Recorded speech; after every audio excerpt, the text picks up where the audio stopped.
आज के इस वीडियो में हम श्रीमद् भगवद गीता के संपूर्ण 18 अध्यायों का पाठ करेंगे।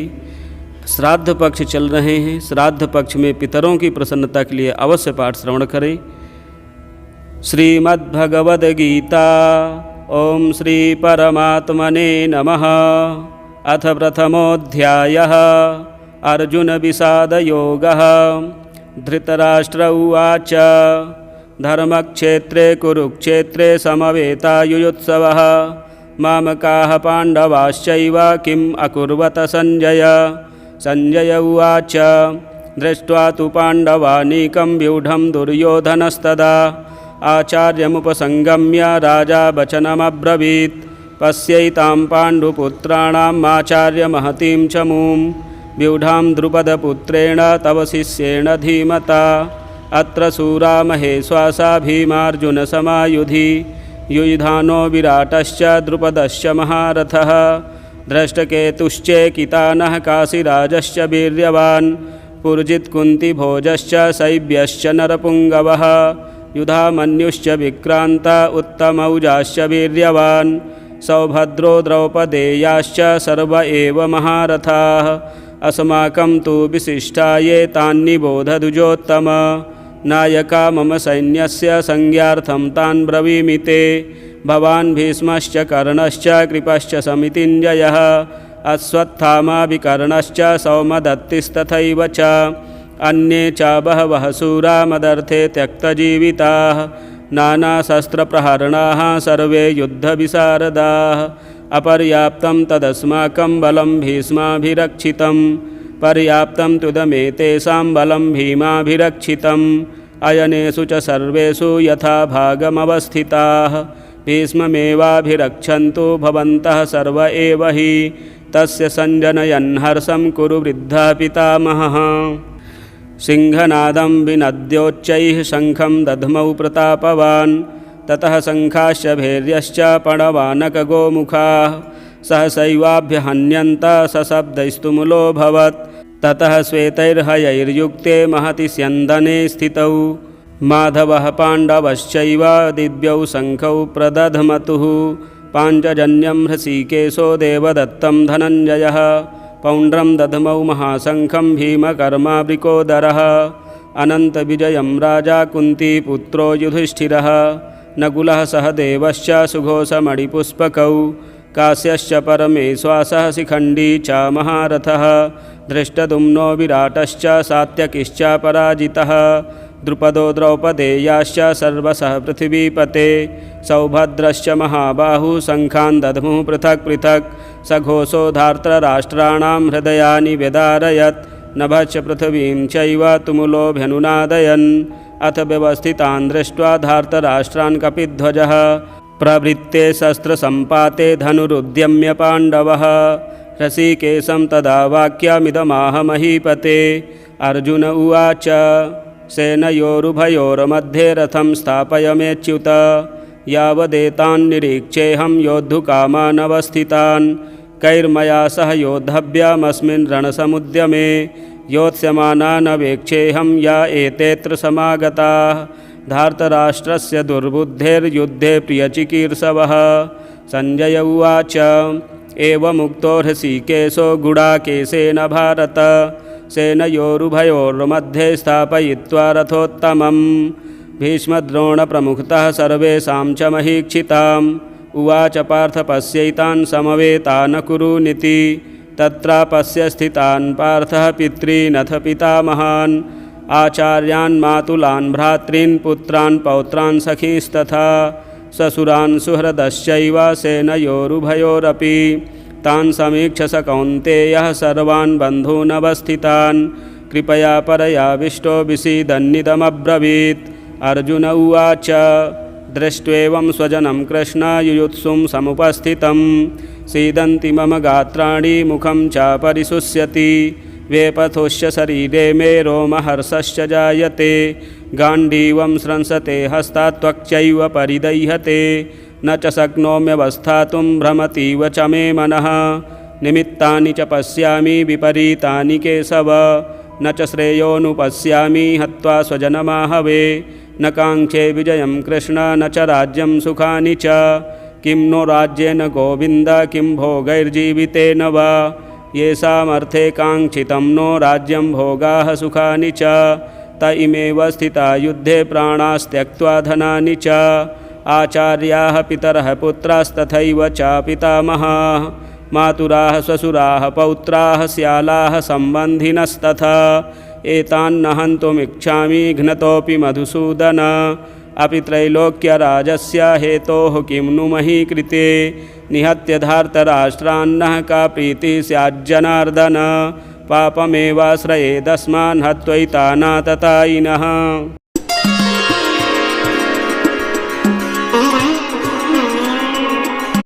वाश्रयेदस्मान् हत्वैतानाततायिनः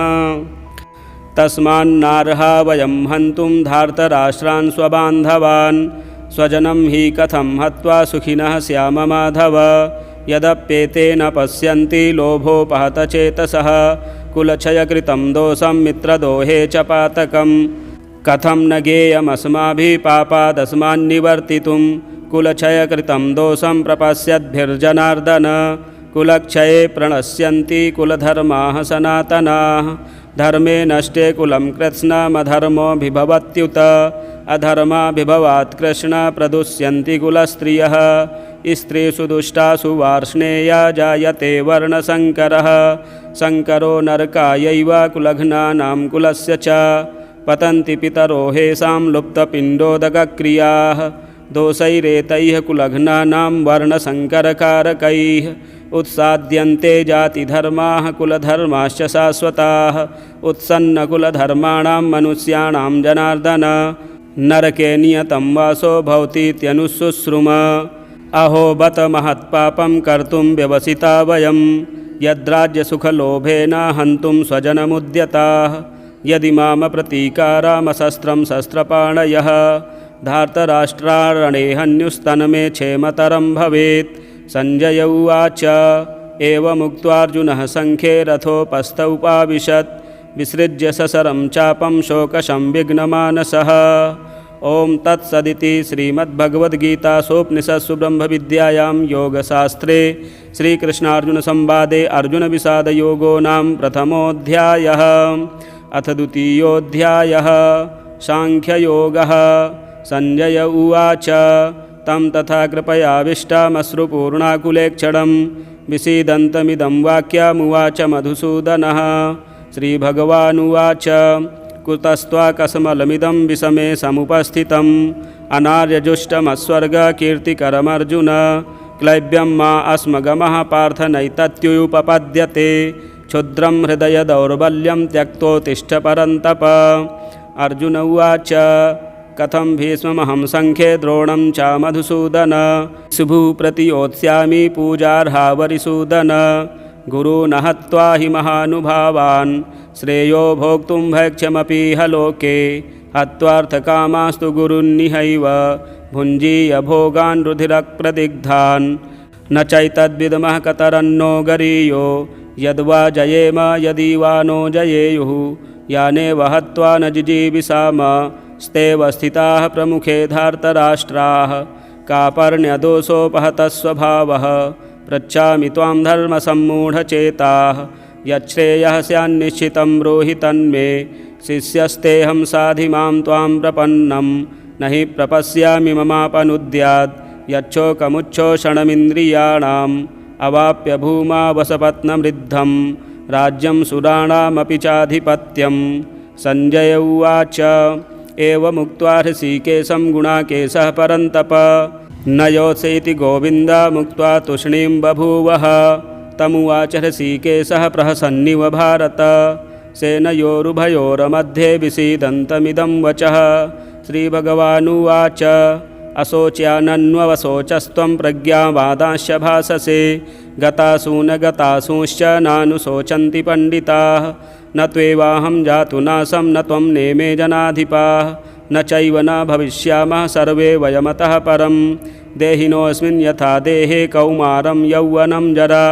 तथा देहान्तरप्राप्तिर्धीरस्तत्र न मुह्यति मात्रा स्पर्शास्तु कौन्तेय शीतोष्णसुखदुःखदा आगमापायिनो नित्यास्तांस्तितिच्छिस्व भारत यं हि न व्यथयन्ते ते पुरुषं पुरुषर्षभ समदुःखसुखं धीरं सोममृतत्वाय कल्पते न सतो विद्यते भावो न भावो विद्यते सतः उभयोरपि दृष्टोऽन्तस्त्वनयोस्तत्त्वदर्शिभिः अविनाशि तु तद्विद्धि येन सर्वमिदं ततं विनाशमव्ययस्यास्य न कश्चित् कर्तुमर्हति अन्तवन्त इमे देहा नित्यस्योक्ताः शरीरिणः अनाशिनो प्रमेयस्य तस्माद्युध्यस्व भारत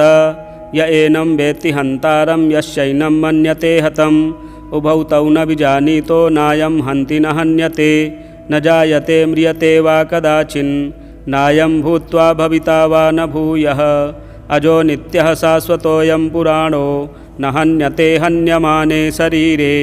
वेदाविनाशिनं नित्यं य एनमजमव्ययं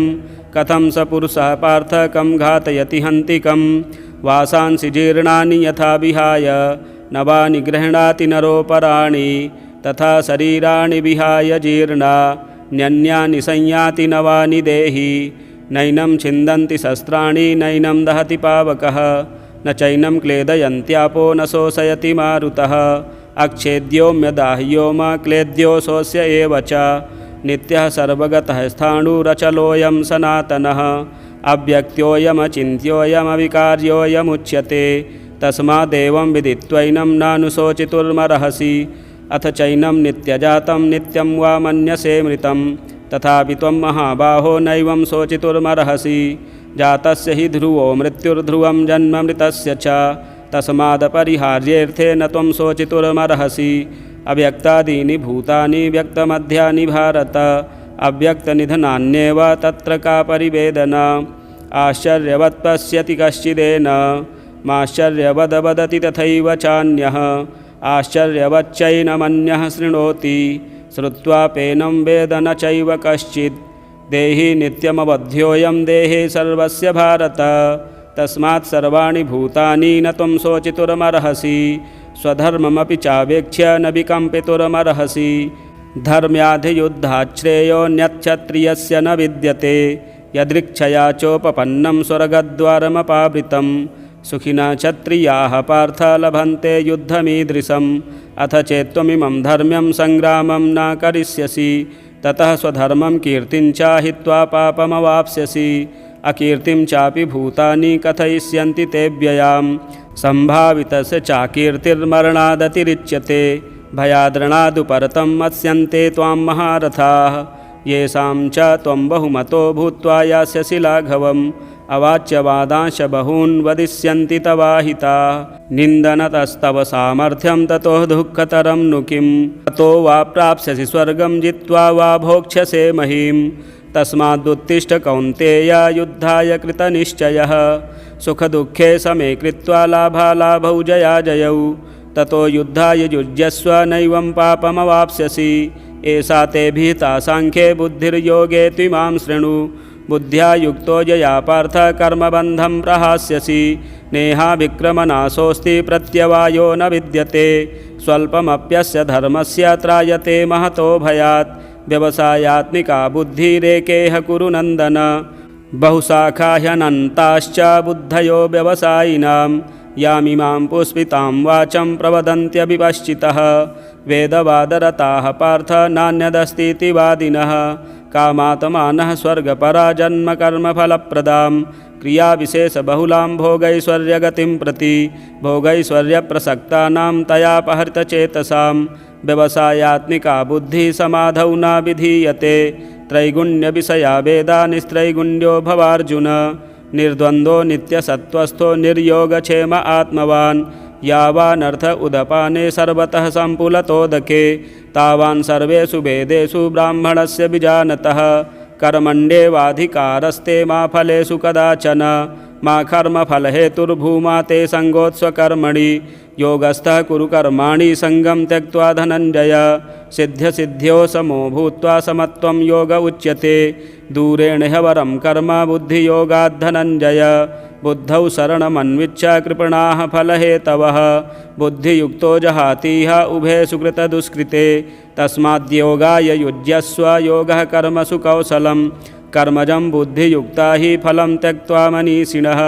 जन्मबन्धविनिर्मुक्ताः पदं गच्छन्त्यनामयम् यदा ते मोहकलिलं बुद्धिर्व्यतितरिष्यति तदा गन्तासि निर्वेदं श्रोतव्यस्य सूत्रस्य च श्रुतिविप्रतिपन्ना ते यदा स्थास्यति निश्चला समाधावचला बुद्धिस्तदा योगमवाप्स्यसि। अर्जुन उवाच स्थितप्रज्ञस्य का भाषा समाधिस्थस्य केशव स्थिता धीः किं प्रभासेत किमासीत व्रजेत किं। श्रीभगवानुवाच प्रजहाति यदा कामान् सर्वान् पार्थमनोगतान् आत्मन्येवात्मना तुष्टः स्थितप्रज्ञस्तदोच्यते। दुःखे स्वनुद्विग्नमनाः सुखेषु विगतस्पृहः वीतरागभयक्रोधः स्थितधीर्मुनिरुच्यते। यः सर्वत्रानभिस्नेहस्तत्तत्प्राप्य शुभाशुभं नाभिनन्दन्ति न द्वेष्टि तस्य प्रज्ञा प्रतिष्ठिता। यदा संघर्ते चायं कूर्मोऽङ्गानीव सर्वशः इन्द्रियाणीन्द्रियार्थेभ्यस्तस्य प्रज्ञा प्रतिष्ठिता। विषया विनिवर्तन्ते निराहारस्य देहिनः रसवर्जं रसोऽप्यस्य परं दृष्ट्वा निवर्तते। यततो ह्यपि कौन्तेय पुरुषस्य विपश्चितः इन्द्रियाणि प्रमाथीनि हरन्ति प्रसभं मनः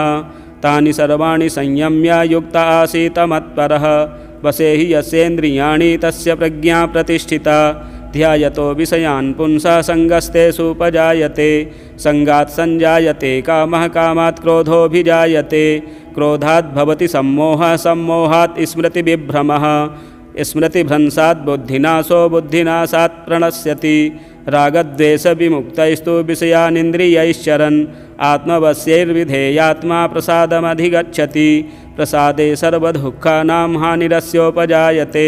प्रसन्नचेतसो ह्यासु बुद्धिः पर्यवतिष्ठते। नास्ति बुद्धिरयुक्तस्य न चायुक्तस्य भावना न चाभावयतः शान्तिरशान्तस्य कुतः सुखम्। इन्द्रियाणां हि चरतां यन्मनोनुविधीयते तदस्य हरति प्रज्ञां वायुर्नावमिवाम्भसि। तस्माद्यस्य महाबाहो निगृहीतानि सर्वशः इन्द्रियाणि इन्द्रियार्थेभ्यस्तस्य प्रज्ञा प्रतिष्ठिता। या निशा सर्वभूतानां तस्यां जागर्ति संयमी यस्यां जागर्ति भूतानि सा निशा पश्यतो मुनेः। आपूर्यमाणामचलप्रतिष्ठं समुद्रमापः प्रविशन्ति यद्वत् तद्वत् कामायं प्रविशन्ति सर्वे सशान्तिमाप्नोति न कामकामी। विहाय कामान्यः सर्वान् पुमाश्चरति निःस्पृहः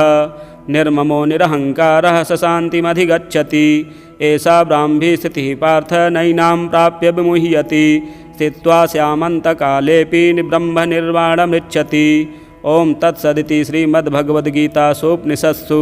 ब्रह्मविद्यायां योगशास्त्रे श्रीकृष्णार्जुनसंवादे सांख्ययोगो नाम द्वितीयोऽध्यायः। अथ तृतीयोऽध्यायः कर्मयोगः। अर्जुन उवाच ज्यायसि चेत् कर्मणस्ते मता बुद्धिर्जनार्दन तत्किं कर्मणि घोरे मां नियोजयसि केशव। व्यामिश्रेणेव वाक्येन बुद्धिं मोहयसीव मे तदेकं वद निश्चित्य येन श्रेयोऽहमाप्नुयाम्। श्रीभगवानुवाच लोकेऽस्मिन् द्विविधा निष्ठा पुरा प्रोक्ता मया नघ ज्ञानयोगेन साङ्ख्यानां कर्मयोगेन योगिनां न कर्मणामनारम्भा नैष्कर्म्यं पुरुषोऽश्नुते न च सन्न्यसनादेव सिद्धिं समधिगच्छति। न हि कश्चित् क्षणमपि जातु तिष्ठत्य कर्मकृत् कार्यते हवसः कर्म सर्वः प्रकृतिजैर्गुणैः। कर्मेन्द्रियाणि संयम्य य आस्ते मनसा स्मरन् इन्द्रियार्थान् विमूढात्मा मिथ्याचारः स उच्यते। यस्तु इन्द्रियाणि मनसा नियम्यारभतेऽर्जुन कर्मेन्द्रियैः कर्म योगमसक्तः स विशिष्यते। नियतं कुरु कर्म त्वं कर्म ज्यायो ह्यकर्मणः शरीरयात्रापि च तेन प्रसिद्ध्येद कर्मणः। यज्ञार्थात् कर्मणोऽन्यत्र लोकोऽयं कर्मबन्धनः तदर्थं कर्म कौन्तेय मुक्तसङ्गः समाचर। सह यज्ञाः प्रजाः सृष्ट्वा पुरोवाच प्रजापतिः अनेन प्रसविष्यध्वमेषावोत्तिष्ठ कामधुक् देवान् भावयतानेन ते देवा भावयन्तु वः परस्परं भावयन्तः श्रेयः परमवाप्स्यथ।